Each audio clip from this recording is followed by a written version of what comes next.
Hindi lang pala bata yung pwedeng makidnap, pati rin pala yung mga sobrang matatanda. Story time. Madami ng kwento ng mga batang nakikidnap sa labas ng mga school, sa parking lot, o sa mga playground. Meron nga akong classmate dati na ginawang hatid sundo na sa paaralan niya dahil uso yung kidnapan dun sa lugar nila. Meron pa nga akong kakilala na nag-migrate sa ibang bansa dahil natatakot sa ganitong klase ng modus. Pero nung isang araw, nakwento sa akin ng kaibigan ko na dati daw ay nakidnap yung lolo niya. Pwede pala yun, makidnap ka kahit sobrang tanda mo na. Ako nga pala si Lester at mahilig ako mag-storytime dito sa TikTok. Kung di nyo pa ako pina-follow, follow nyo na ako. Businessman yung lolo ng kaibigan ko. Meron siyang 5 anak at siguro mahigit 1 dosenang apo. May mga sarili-sarili na silang buhay. Pero malaki yung tulong ng business na yon sa pamumuhay nila.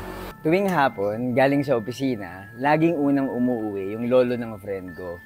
Siya yung boss Pero isang gabi, nagtaka yung buong pamilya dahil hindi pa rin umuuwi yung matanda. Tapos biglang may tumawag sa kanila. Sinabi na nakidnap daw yung lolo at humihingi ng 10 million pesos na ransom.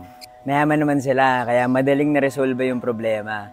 Nagbigay kagad ng 10 milyong piso sa mga kidnappers.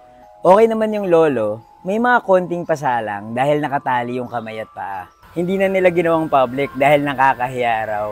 Pero alam nyo ba, hindi tumigil yung ibang mga anak para hanapin kung sino yung taong kumidnap sa tatay nila. Nag-hire sila ng private investigator.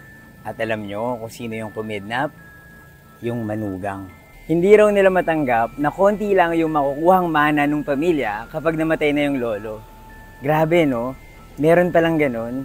Gagawin ng lahat kahit sa kamag-anak para lang sa pera.